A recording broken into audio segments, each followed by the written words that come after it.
warm-up for a soccer player is one of the most important things as far as injury prevention goes. When you get to the field, you want to be doing things dynamically for your warm-up. You want to be getting a sweat. So when the first kickoff happens, I should see beads of sweat on most of the players already. So this includes plyometrics, it includes running, jogging, cutting. It involves dynamically stretching, basically not sitting and just touching your toes, but actively moving the body.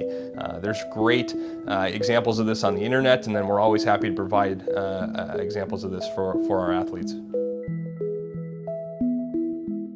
As a soccer player, it's a year-round sport oftentimes, and you're playing multiple tournaments throughout the year, multiple games sometimes within the same day. And to be able to compete for 90 minutes over and over again, you really need your foundation to be strong. And so we focus a lot on strengthening the core and the hips. Oftentimes two areas that maybe don't get as much attention in weightlifting and in our strength and conditioning. One of the things that soccer has been pointed to is the FIFA 11 exercises, which focus a lot on these. But in addition, we have other exercise programs that focus on this, and we'd be happy to provide resources, or there's plenty of things on the internet as well.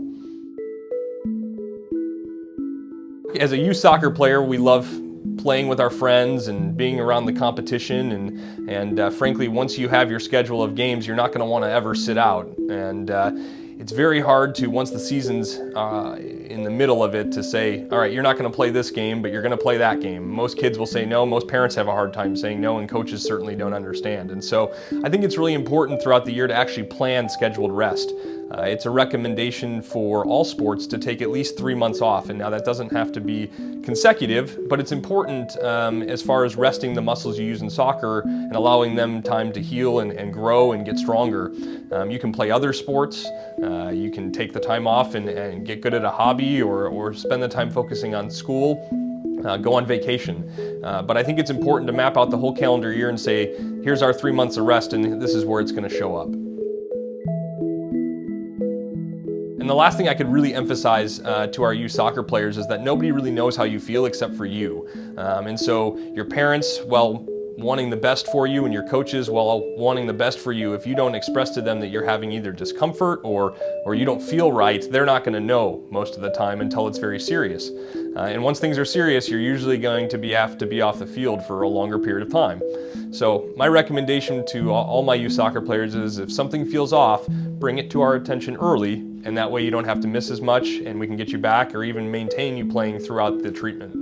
We obviously want to prevent all injuries, and I really think that these 4 points can really help prevent a lot of injuries moving forward.